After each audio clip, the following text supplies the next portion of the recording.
Hi, Craig. Hi, Craig. Hi, Craig. Hi, Craig. Hi, Craig.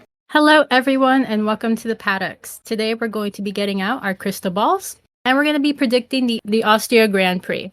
Before that, though, we're going to give a little background history on the Red Bull track and how last year's race went down. Our psychics today are Amy, Meg, Ito, Hannah, Leanne, and myself, Chelsea. So we're going to start off with Ito, and she's going to give us a little bit of background info. Yeah, the Austrian GP, or as its official name is, Großer Preis von Österreich, has been held on and off since the mid-1960s. While for most of its existence, it has been held at the purpose-created Österreichring, literally translating to Austria circuit. The track that was used beforehand actually is, I would argue, the most unique track F1 has ever raced on. Though, because of that uniqueness, the Österreichring was created just 2.5 miles down the road in Spielberg. Now, you might ask why I just made that rather bold statement that the Zeltweg is so unique. I say this because it was actually an airfield for the Austrian Air Force. Due to this, the track surface was actually not made for cars, and the layout in general was just way too dangerous. They only raced there as part of F1 in '64, after which the purpose-built circuit was introduced in 1970. If you'd think that by creating this new track, everything would go smooth, you'd be sorely mistaken, sadly. It was mostly known as a track of long, high-speed corners, which means danger. Meaning that fatal accidents like the one in 1975 by Mark Donoghue and the post-crash of Vittorio Brambilla that same year weren't uncommon. That is why over the years the track would see the introductions of chicanes and other safety measures.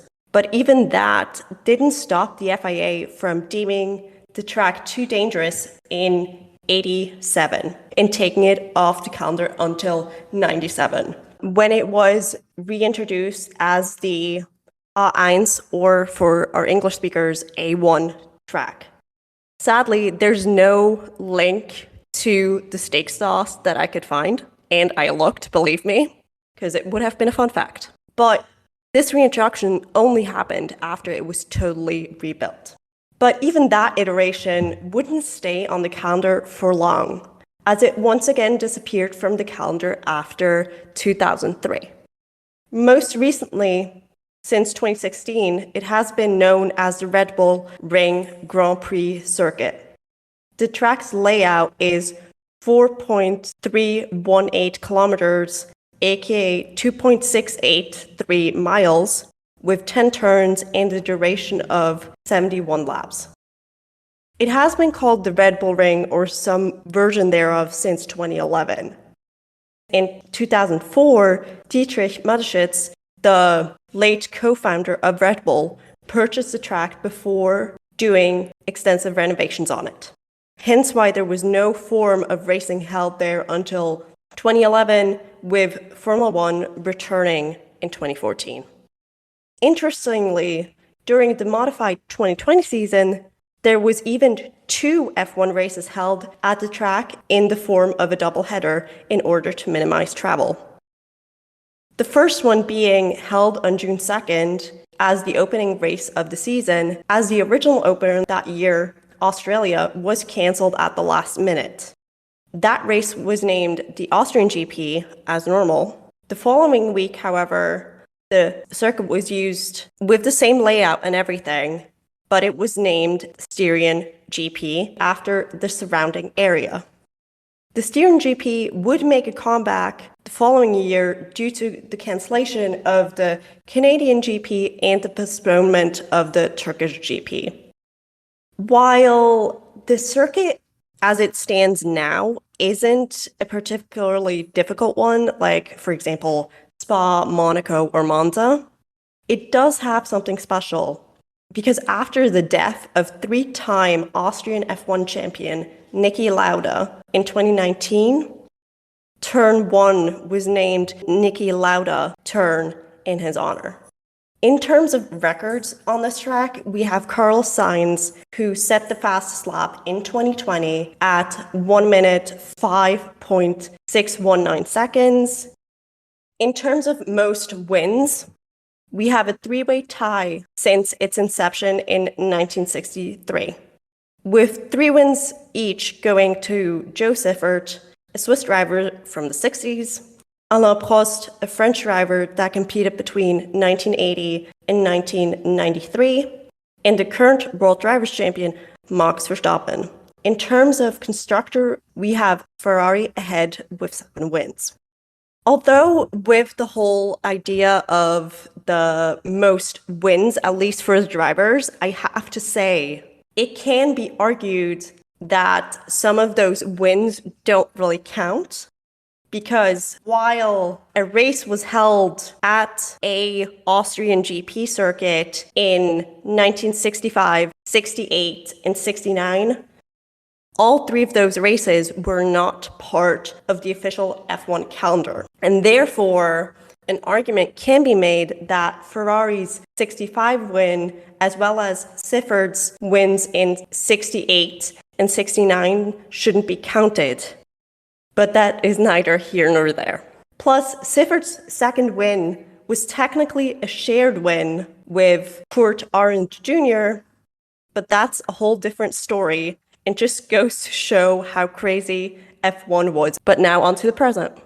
For the history of Austria, let's talk about last year's GP and give you a rundown. So last year we had a good quali, sprint, and race from the teams, but also kind of crazy. So the winners of quali were, of course, Max in P1, Charles in P2, and Carlos was in P3. But Sergio, aka Checo, was in 4th. So Red Bull and Ferrari were really head-to-head last season. Sprint, though, was quite interesting. We saw a few incidents between Hamilton and Gasly at the start, but also from Alex and Sebastian at the start as well. And then Fernando Alonso and the other Alpine actually didn't even make it to the sprint after failing to get going at the start of the formation lap due to a car failure and ended up getting pushed back to the garage, which was quite funny if you haven't seen that. Like, everybody's going and then you just see all of his people come out there and like push him back to the paddocks, and you're just like, what's going on? Like, what happened? Max Verstappen ended up leading from start to finish in the sprint, sealing his second sprint victory of the season. Verstappen fought off both Ferrari drivers who were very head-to-head with him at the beginning of the sprint before taking off and crossing the line with nearly only 2 seconds ahead of Charles. However, after battling with his teammate earlier in the sprint, Carlos Sainz did end up getting 3rd place ahead of the Mercedes driver George Russell in 4th. And then, of course, our favorite part, race weekend. So the final podium was P1 was Charles Leclerc, P2 Max Verstappen, and P3 was Lewis Hamilton. Leclerc started the day in 2nd, but ended up overtaking Verstappen 3 times throughout the race. Even with Charles having a late throttle issue, he still ended up sealing the victory at the Red Bull Ring. Verstappen had almost settled for 3rd as he was being attacked by Carlos Sainz, but kept a hold of P2 when Sainz's engine actually caught fire. So then you get the iconic picture of him just sitting out in the gravel, very frustrated and upset. Sad days. Lewis Hamilton and the Mercedes ended up, due to Carlos's engine catching on fire, getting P3 for the 3rd race in a row. George Russell, though, overcame early damage and a penalty, but still ended up in 4th ahead of Esteban Ocon, who was in 5th, and Mick Schumacher, who got 6th, which Mick killed that race. So if I could give you any recommendation of a race to go watch, Austria 2022 was a perfect example of good overtakes, DNFs, yellow flags, all that.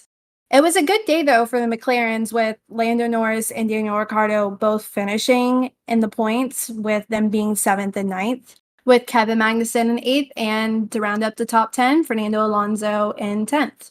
The Austria race weekend, however, past tense and present, has a semi-different race schedule, since they include a sprint race, On Friday, there is one practice session, FP1, and then instead of FP2, you're actually going to go straight into qualifying for the sprint race that takes place right after. And then on Saturday, there is a practice session in the morning, aka FP2, and then the sprint race happens. A sprint race is a shorter version of the actual race that brings home points for the drivers, but not as many as a normal race would, as points only go to the top 8 instead of the top 10. Sundays are still the same with the full grid pre-GP taking place. And now on to some of our predictions and what we hope for the upcoming weekend. In terms of predictions, I don't know at this point.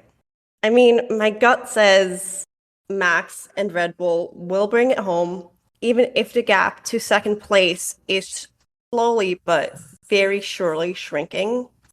As at Canada, it was down to 9.5 seconds, which is a huge leap when you think about it was 38.6 seconds, so over half a minute at the start of the season in Bahrain. And I mean, who doesn't remember Max basically going for a Sunday drive in that race? The question though is, do I want to see another Red Bull or Max win at this point? Or would it be poetic justice for them to be dethroned for the first time this season at their home race? To be honest, I would have to say I want someone else to win because I just want excitement.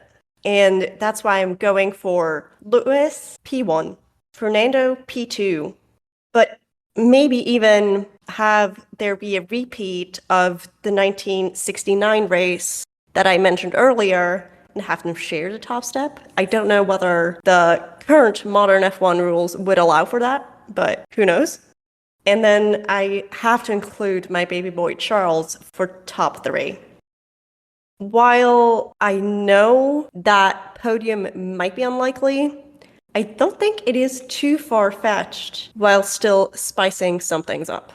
Like always, I'm just hoping for points for my 2 McLaren boys. I that's the least I could ask for at this point. And Austria typically has been really good for Lando, and he's done well at Austria in the past. In fact, that was where he got his first ever podium.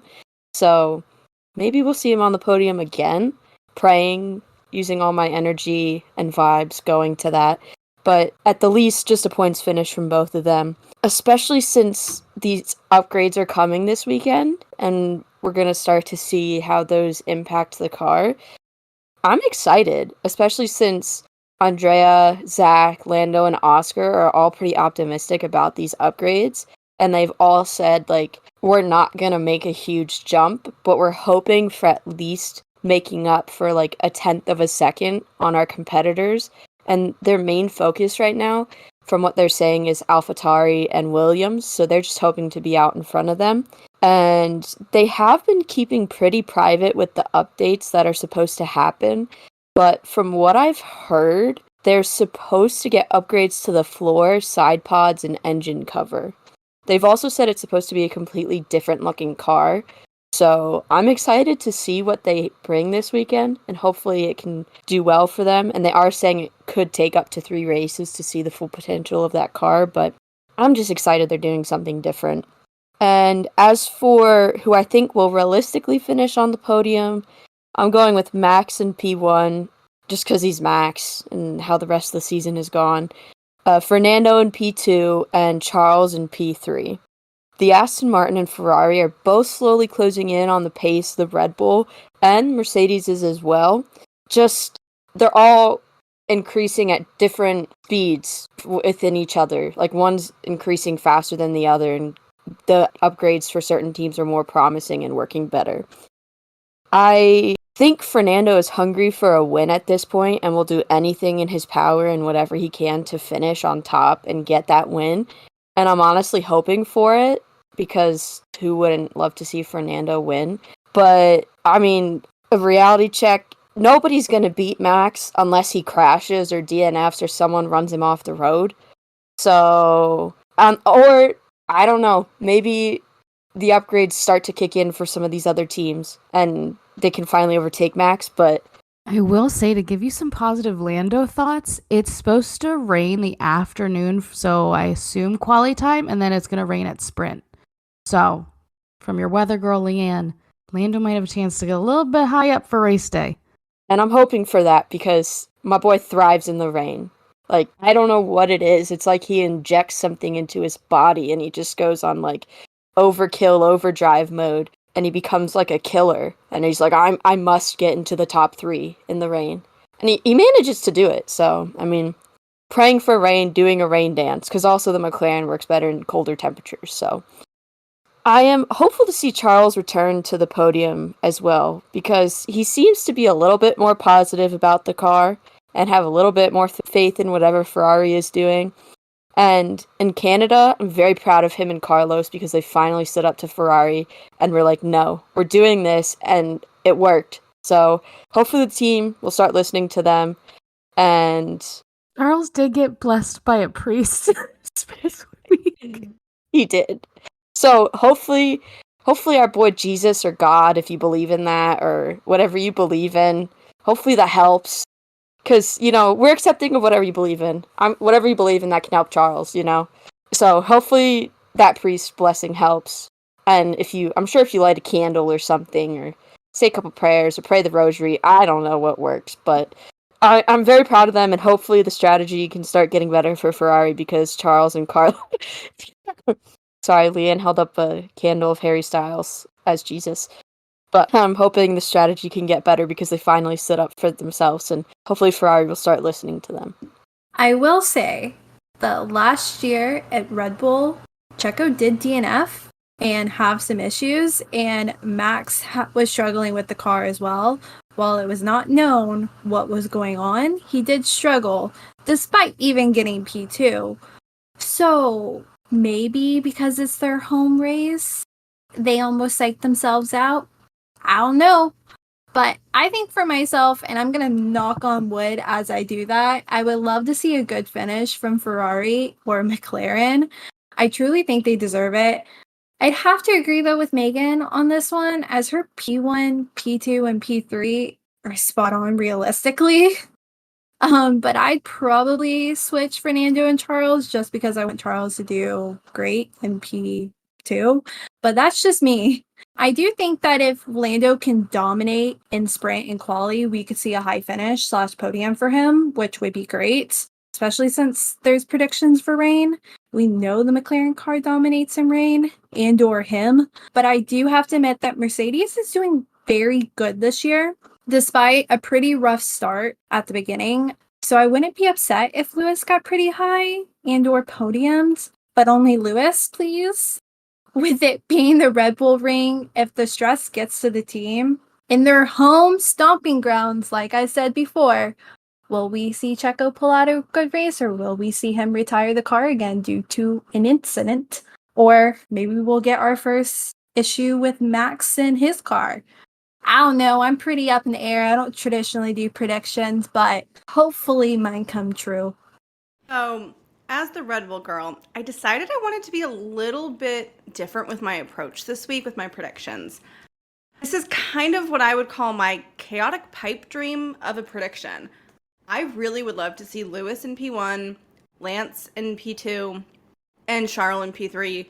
Fastest lap, I have to give it to Max, but for me, driver of the day has to be Alex. I just love it. Is any of this even possible outside of Max having the fastest lap? I kind of doubt it, but a girl can dream. I'm over here manifesting my butt off, trying to see if I can pull this off, but only time will tell. As everybody's mentioned, it's supposed to rain this weekend, and I know we will really likely see Lando, Max, Fernando, and K-Mag showing up and showing out and showing how good they are in wet conditions. But with it being the Red Bull Ring, we know that those Red Bull boys are going to have so much pressure to perform at the top of the leaderboard.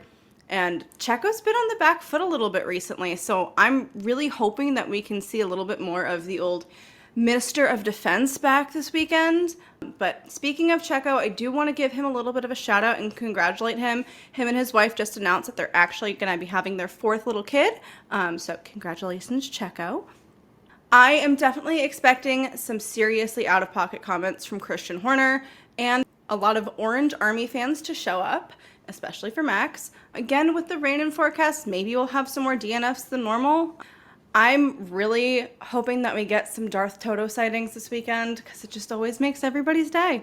Are they the Orange Army, or I like to think of them as the Papaya fans, as like Lando and Oscar think of them, because they always turn it into being McLaren fans, which I think is really funny. And I think they honestly do it just to make themselves feel better, but Oh, absolutely. They But- absolutely do, and I love it. I don't know. Orange is orange, so But at the same time, do you guys remember last year when they set off the orange smoke bombs? And how then the track organizers and the FIA had to come out and say, no more smoke bombs, please? They're going to be upset. Either it's going to be the FIA and the track organizers that are going to be upset because they somehow smuggled in the orange smoke bombs, or it's going to be them upset for not being able to set them off, I feel like. Because we all know the Orange Army, no matter whether they're McLaren fans or Max fans, we know their intents. In a good way.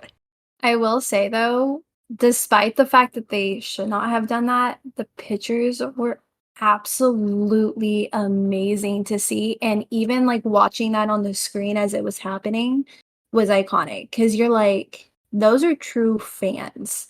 Like they care. And I love that. If I could get away with that in Coda, I would definitely do it. But probably not. Anna is so right. The photos are fantastic, but my favorite thing about it was watching it during the race and being able to see it when you got drivers on boards. They were literally driving through this like orange fog. It was like felt like you were like watching a little bit of a clip from a random like F1 horror film or something. But I just love that Max's fans are so unapologetically Max fans. It's kind of just fantastic. I will say Max fans are devoted and truly love him, so I'll give it to them. Now, my predictions, I'm not gonna lie. I think it's funny when we do these episodes because we can be as chaotic as we want. But at the end of the day, Red Bull has had like a monopoly on the podium. So, I mean, even last year we had Max on the podium. He was behind Charles, but he was still there. So, I will say I have some hope for Ferrari. Maybe we can see some of their strategy work from Montreal, skip the car problems from last year, and just qualify in the top 5. One of them has to do it. Also, this is wild, and it's a crazy thought, I know, but we might actually see Logan in points finally. Is that absolutely crazy? Yes, but hear me out, listen, okay? He won the Austria F2 feature car race just last year. That was 2022. I mean, yeah, because, you know, a couple people got disqualified. I'm not going to not mention that. But he was still on the podium before they got disqualified. He just went up to first. So he was technically still there. And I think that just that little thing, you know, that he got, I just have this little idea in my head that maybe it'll give him like a little boost for this weekend. Like, you know, I know it. I did it. I could do it again because he has not been doing anything this season. No offense. Also, so my final thoughts. We're going to see Alonso on the podium, obviously. Carlos on the podium. I do think he might be driving a little better than Charles this year. Maybe I'm biased. You guys can sue me, but I will stand by it. Also, and I'm saying Mercedes, I can't really decide between George or Lewis. Like, I'm not sure who would get it. I think they're both driving pretty well this season, but it's going to probably be a Mercedes. The rest of the points, I'm giving it to Williams because Alex is my boy, and I do think Logan can pull something off. I'm giving to McLaren because I really do think their upgrades are finally kind of coming into play, and I love Lando. And we're going to give Yuki points because that dude continues to grow every race, and I think I love him. Anyways, we're giving some to Valtteri because I don't know about you guys, but like, I vibe with him. I think he deserves all the points. You get points. And I'm giving points to Alpine like as a whole because I just couldn't really decide between Esti and Pierre. So, Alpine, you get points. And I mean, that's pretty much it for our predictions, but we're not done yet because there were some fun headlines this week. Because, for example, according to Formula Uno, Sports Illustrated, and some more sources, Red Bull will evaluate Danny in a 3-day test this summer.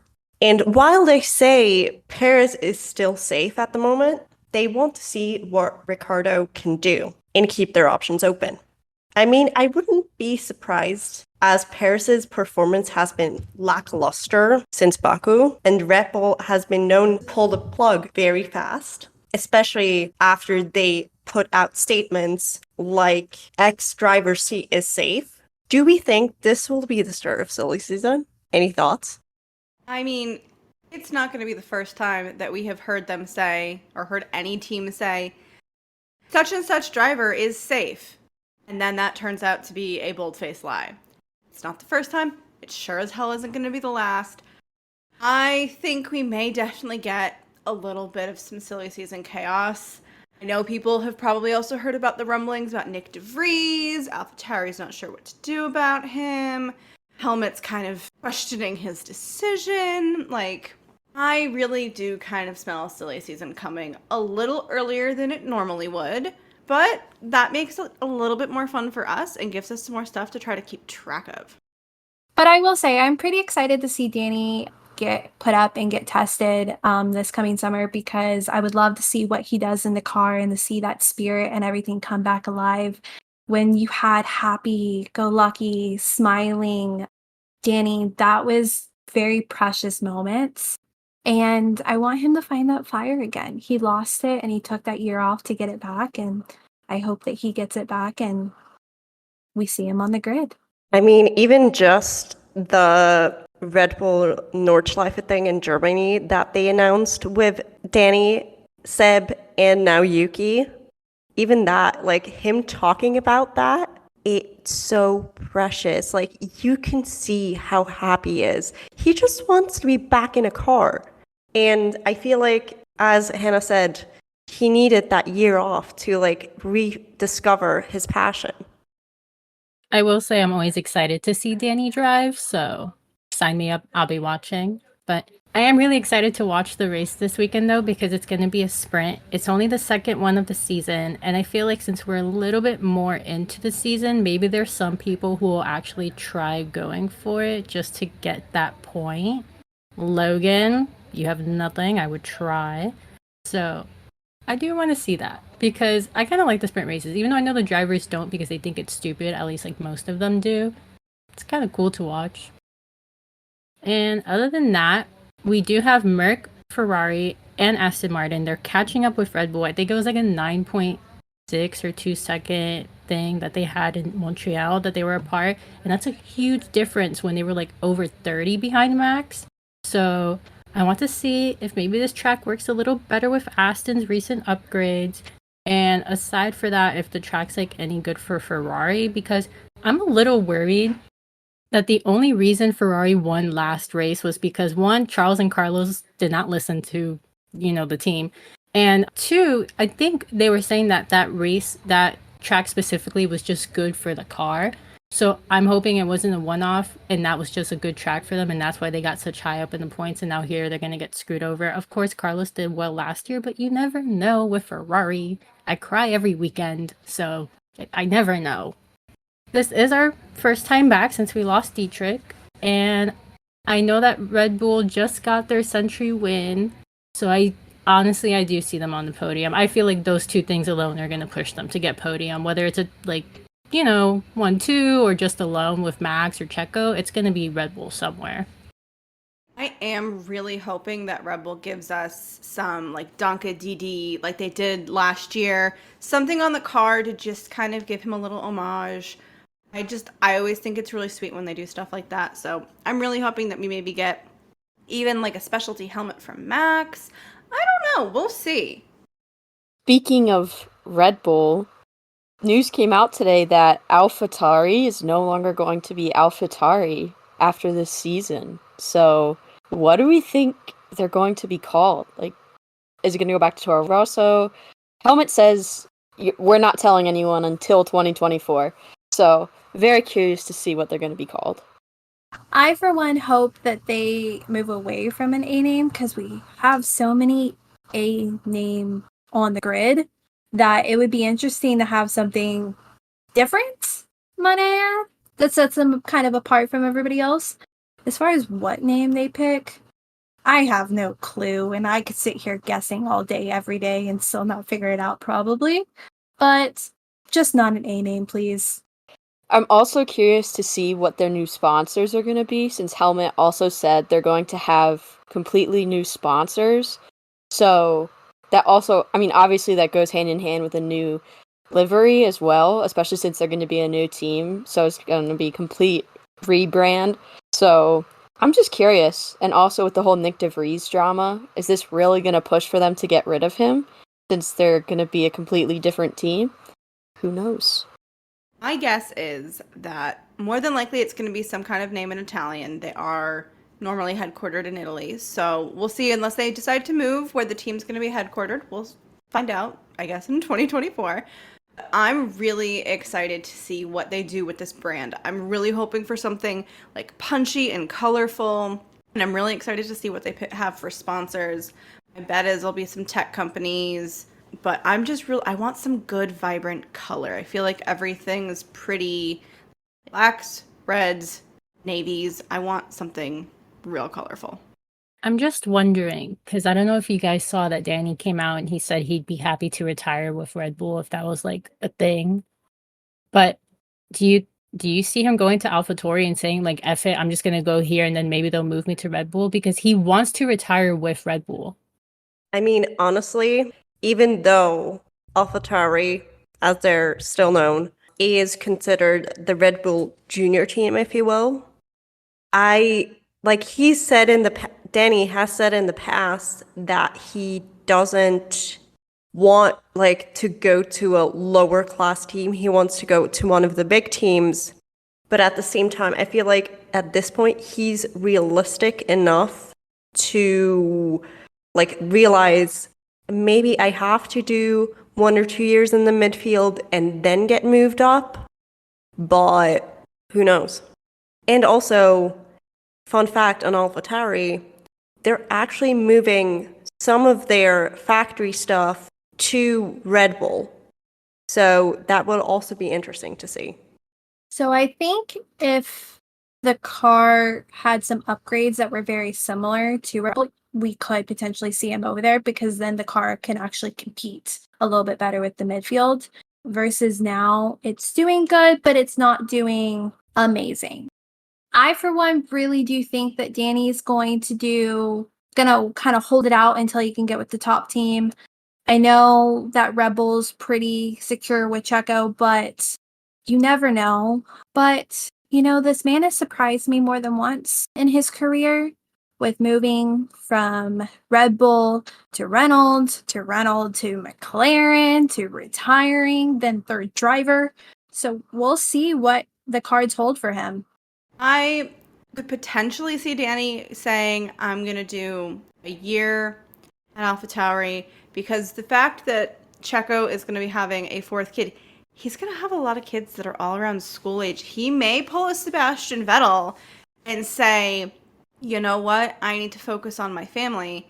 And if Danny's already in with AlphaTauri and in the Red Bull family, it could be a very feasible, let's just slide him on into Checo's open seat. And boom, we get Danny back at Red Bull, and we get Maxwell, and we get all the fantastic content again. But I don't know. I don't also want to put that out into the universe, because I do want to see if Checo's got some fight left in him. But who knows? Maybe he's going to decide that he needs to focus on his family. This is the only reason I really think that AlphaTauri might be, whatever it's going to be called, why I think it's happening. And it was because I read the quote and I was like reading between the lines, but he said this would be like the fairy tale. Honestly, the fairy tale ending would be to finish my career here if I could have it all on my way. But we'll see, because I'll probably have to work my way up a little bit, but it's really nice to be back here. And that little line, I have to work my way up a little bit, he has to go to AlphaTauri. They're going to stick him there at least for a year or two until Checo is done, or maybe Max decides to go crazy and retire because he's bored of being a champion and go to IndyCar. I think that was that one little sentence made me think, okay, he has to work his way up from AlphaTauri. That's going to be the contract. I agree with Chelsea. I think it is most realistic to see him do a year at AlphaTauri, like Chelsea said, and then work his way back up to Red Bull. But I would love to see him back in a Red Bull since he was amazing at Red Bull. He had wins, he was fighting at the top, he had a domination era back in 2014, 2015. So I'd be super excited to see that, but I also know AlphaTauri and Red Bull have more than one option. They have Liam Lawson, who is another option for AlphaTauri. I know Alex Palou from IndyCar has expressed serious interest in the AlphaTauri seat. And I know Helmut has also talked about in the past that he wants to see some improvement from Yuki and then bump him up to the Red Bull Racing team from that AlphaTauri seat. So they have a lot of decisions to make, and I'm very curious to see what's going to happen between those two teams and who we'll see on the grid next season. I will say, Danny does have a famous quote out there that says, "Enjoy the butterflies." And I wonder if, as he's envisioning the future with AlphaTauri or Red Bull, he's kind of just taking it and going with the flow, which sounds exactly like him, to be honest with you.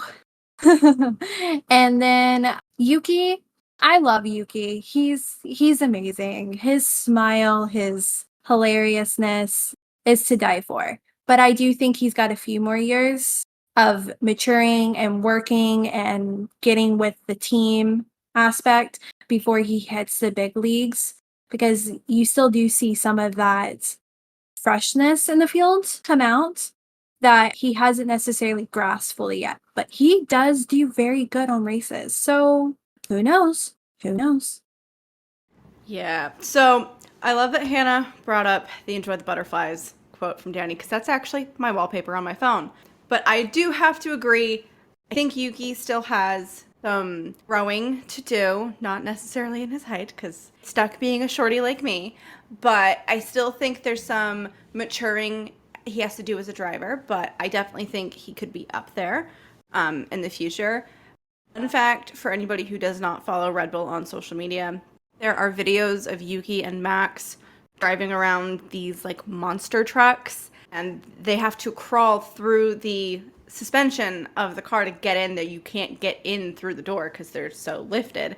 And it is the funniest thing to see little Yuki in this big lifted truck, big mud tires. It's monster sized, and it's probably my new favorite thing on the internet. Also the video of Max, because he is just bouncing around. I highly recommend that you check it out if you need a good giggle. Just a fun tidbit, the Austria GP has extended their contract till 2027, so we'll see Spielberg for a couple more years. So excited to see what comes next and see if we get any more yellow flags or DNFs or craziness that this circuit brings. All right, and the last little fun bit before Amy gets into our pre-outro for us. I'm going to give a shout out to Alpine for their new investors, because it includes Ryan Reynolds and Rob McElhenney and Michael B. Jordan. But more importantly, sorry, Michael, Ryan and Rob, they turned Wrexham around when they put a stake in them. So I see good things in the future for Alpine because of this. That's the little fun thing that I wanted to add in, give them a little shout out, some love. Ryan Reynolds, let me be your best friend. Now, as Chelsea had mentioned at the beginning of this episode, we were pulling out our crystal balls for this episode. So I immediately had to bring out my favorite Sebastian Vettel quote. I've gotten balls, but none of them are crystal.